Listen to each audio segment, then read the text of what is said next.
Hey there, this is Natalie, and it's time to relax and enjoy part 2 of the tale of the Heirloom Sword. A few hours later, they were at the town's entrance. Alright, is everyone ready? After retrieving their equipment from their respective lodgings, they held a minimal strategy meeting at Paul's inn, and then took about 2 hours of sleep in a makeshift bed, and under Geese's guidance, visited a suspicious-looking general store, open late at night, to stock up on supplies necessary for exploring the ruins. They moved to the town's entrance when it was still deep in the night, far from dawn. The hastily assaulted members couldn't hide their yawns, still sleepy. "Why are we leaving at this ungodly hour?" To Ghislaine's question, Paul responded, "Didn't I explain before we went to bed? They plan to hold a strategy meeting tonight and prepare to leave by dawn. If we're going to outdo them, we need to start moving even earlier." Right. Ghislaine seemed to accept the explanation, but in truth, she hadn't understood at all. Who exactly were they?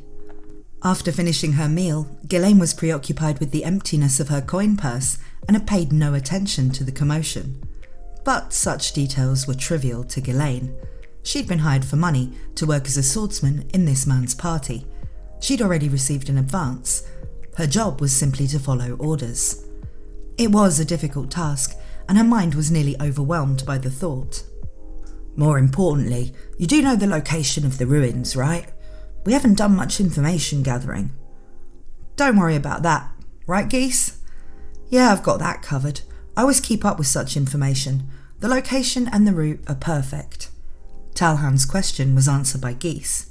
This man, excellent in everything but combat, already knew the ruins' location and the path to take. Despite claiming to lack information, he was well prepared. "Alright, then let's go. The earlier we start, the more advantage we have." With that, Paul began to lead the way. For adventurers, the night is a dangerous time. When camping outdoors, they gather around a fire and take turns keeping watch, managing only shallow sleep. On quests lasting several days, it's common for everyone to develop bags under their eyes. Therefore, adventurers starting their journey at such an early hour are rare. "Alright." Geese and Talhand couldn't hide their drowsiness, and especially Ghislaine, who looked half asleep, but they still followed Paul. Thus, the sleepy trio and the energetic one departed for the ruins. As he listened to the story, Rudius reminisced about the past. Paul was always like that, wasn't he? Rudius only knew Paul from their time in Buena Village, their reunion in Millis, and when they delved into a labyrinth on the Begaric continent. In Buena Village, Paul was like a grown-up version of the leader of a pack of kids, confident, reckless and stubborn, but he was quite flexible with people, capable of taking anyone as a comrade. It must have been when Rudius was around 5 or 6 years old that a family settled in Buena Village. The village did not welcome them, as they dressed like vagrants. The villagers would go to Paul, the resident knight, almost every day, asking him to drive them out. It's easy to forget because of the incident with Roxy, but Buena Village, being a remote farming village, was quite exclusionary towards outsiders. Paul would listen to villagers who came to him daily, pondering over what to do. He would even jokingly ask Rudius, "What do you think we should do?" Back then, Rudius irresponsibly answered, "They shouldn't be driven out." To which Paul replied, "Yeah, that's right. Alright, watch this," and took action. To everyone's surprise, one day Paul invited the family to his home for a meal, including those who wanted them driven out. They must have thought Paul would gently suggest the family leave during the meal, but Paul never told them to leave. Instead, he inquired deeply about why they came to the village, why they decided to stay, and even chatted about the family's personalities, skills and interests. The more he learned about their story, the more sympathetic he became towards them. Dining and conversing together revealed that the family was not a threat, but rather they could be beneficial to the village. When the family asked if there was any work they could do, Paul mentioned to one of the villagers working at the mill who'd been complaining about being short-staffed, and naturally, even the mill worker who'd been opposed to them said, "Then work at my place." After they left, Paul said to Rudius, "See, Talking things through works, doesn't it? Talhand also said he was irritated by their arrogance, but without Paul's call to action, he probably would have returned to his inn in a bad mood, forgotten about the tavern, and gone to sleep. Somehow, Paul's words have a way of making you feel, let's give it a shot, let's believe in him, or why not try? So we set off for the ruins, but this woman Ghislaine, she was so foolish that Rudius, nostalgic for the past, once again turned his attention to Geese's story. The ruins were located 3 days' walk into the forest from town. The forest along the border, long disputed between the northern kingdom of Sanakia and the Dragon King realm, had been off-limits for many years due to the territorial dispute. However, it was recently officially recognised as part of the Dragon King realm's territory, and the ban on entry was lifted, allowing adventurers to come and go. As adventurers began to venture into the forest, one day something was discovered. A cave. Adventurers casually stepped in and found the cave stretched deep underground. It might be a type of labyrinth, they started to think, and that's when it appeared. Ruins. A massive structure from the ancient past existed within a large underground cavern. However, the ruins were a den of monsters. The first adventurers who discovered the ruins were attacked by monsters and barely escaped with their lives. Since then, many adventurer parties have been sent to the ruins, aiming for the treasures within, which sometimes possess high historical value. In such cases, the kingdom often buys them at high prices, so adventurers tried to determine the nature of the ruins. To be recognised as valuable by the kingdom, evidence was needed. And just recently, that evidence was found. The symbol of the Millis faith. It was engraved on the door at the very back of the ruins. Furthermore, when adventurers opened the door, they found a huge monster and a sword that even radiated a divine aura. Feeling unprepared, the adventurers returned without fully examining the monster and the sword, but there could only be one sword enshrined at the deepest part of the great temple of St. Millis, the holy sword that was used by St. Millis and lost during the Second Human-Demon Great War. Damn! On the third day afternoon, Paul and his group had not yet reached the ruins. They were in the forest. To be precise, they were fighting in the forest. Grrr!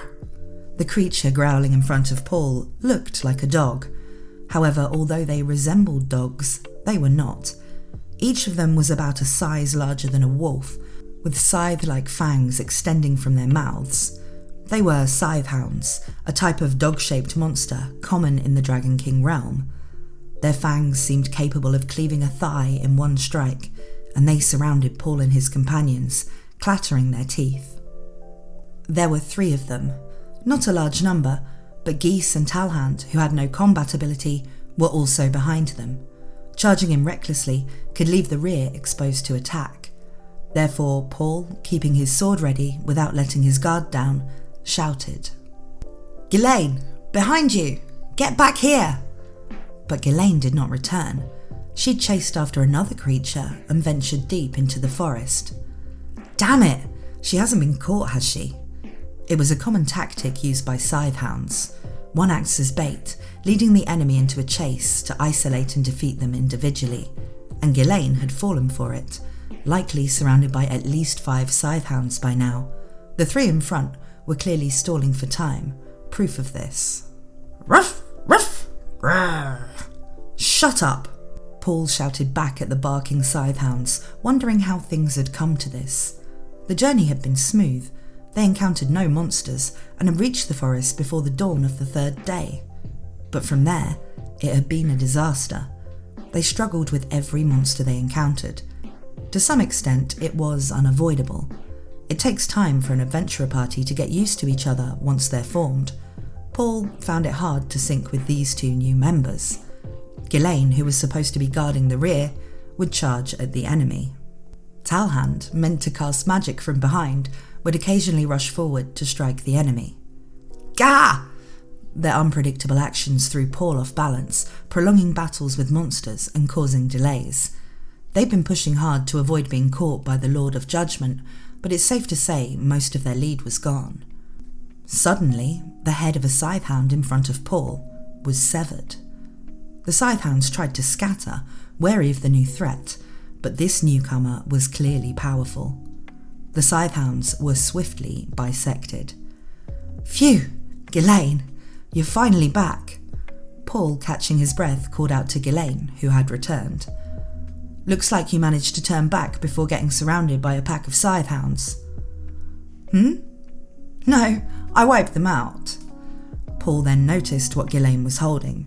It was the head of a sicklehound, a creature with larger fangs than the scythehound.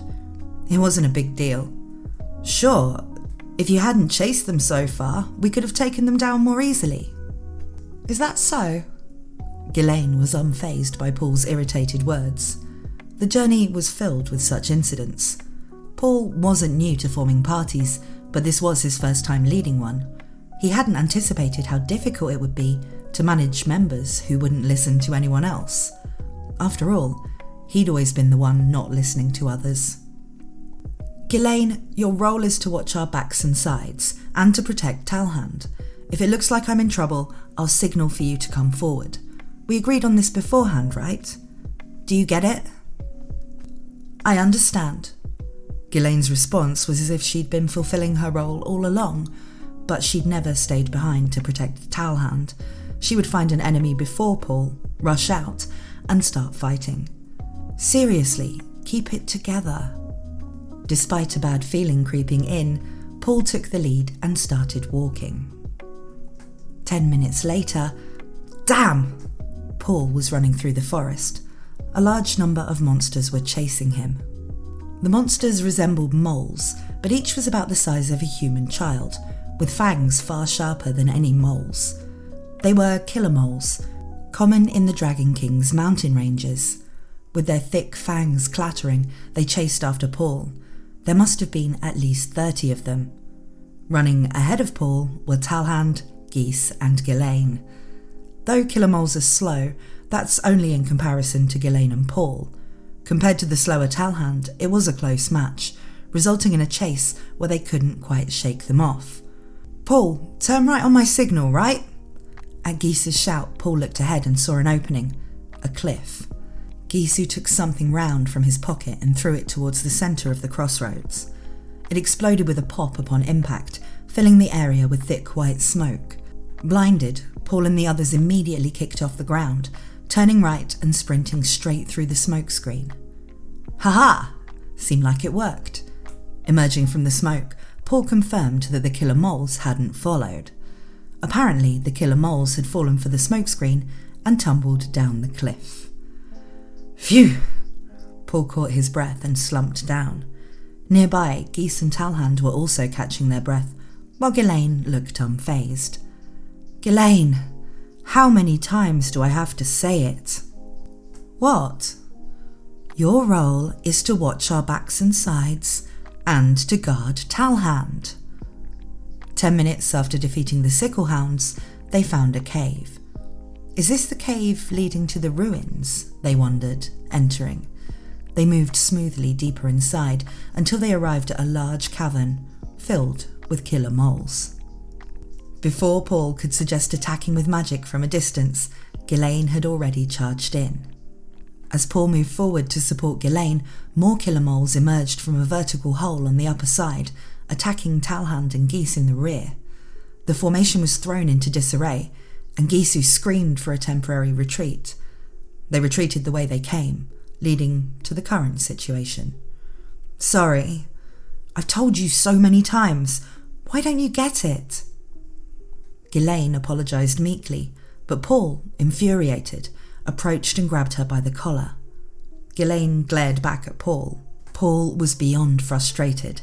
Despite repeatedly emphasising the plan, the very first action was against orders. "Well, I've been meaning to say..." "Oh, what now? Did Thorsman tell you to screw things up for me?" "No, that... Can you make it just one order?" What do you mean?" Paul thought she was mocking him, but Ghislaine's face was dead serious.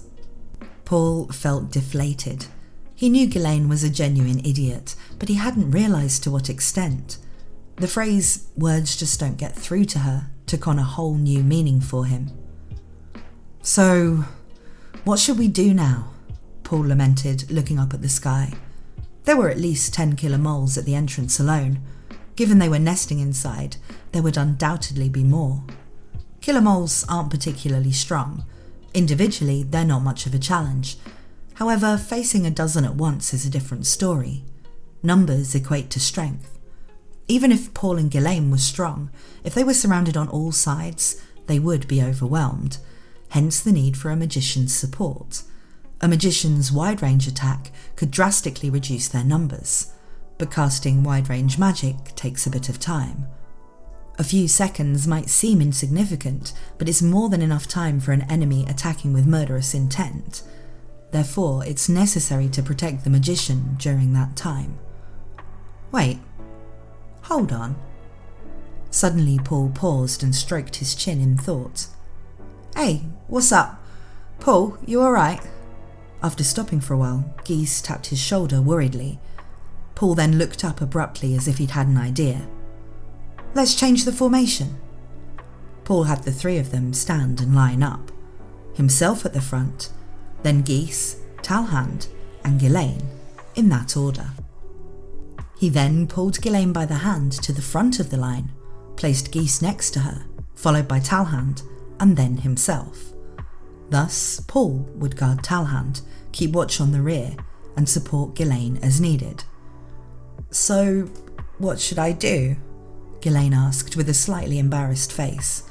Perhaps she'd repeated the same mistakes several times during their adventures. The role of a swordsman in an adventurer party isn't particularly diverse, but in a small party, the need to take on multiple tasks increases. Ghislaine might be top-notch with the sword, but as an adventurer, she's low-ranked. Low-ranked parties often have fewer members due to lower earnings. With fewer members, Ghislaine's roles increased, leading to confusion. Paul resolved that. Just attack the enemy you find. Simple and clear, something Ghislaine excelled at. Paul made that her role by stepping back himself. Got it. That I'm good at. Ghislaine nodded in satisfaction. What about me? Following the confident Ghislaine, Talhand asked. From what I've seen these past few days, thanks to your sturdy body and armour, you can handle 1 or 2 enemies without a problem. Of course, I intend to support as much as I can, but if it comes down to it, you'll have to protect yourself. I see. Then it's the same as when I was working alone. Talhand nodded in satisfaction as well. With the new formation, the party began to move forward and experienced rapid progress. Essentially, they just needed to adapt to Ghislaine. Since she could only do one thing, it was up to Paul and Talhand, who were capable of more, to adjust. It was a simple concept, but for Paul, who had never bothered to adapt to others and had always acted on his own impulses, it was a novel discovery. Ghislaine rampaged, Talhand used magic, and Paul provided support. Talhand didn't insist on only using magic. Sometimes he finished his enemies off in close combat. The actions remained the same, but by removing the rigidly assigned roles, combat dramatically changed. Paul and the others cleared out the remaining killer moles in the cave and finally arrived. Is this it? At the back of the cavern. There lay a massive structure. It was made of stone, but clearly in a style different from current architecture, indicating its ancient origin. The top part was buried in soil, so its full size was unclear, but even so, it was evident the structure was immense. The once grand Temple of Milis, the resting place of the Holy Sword.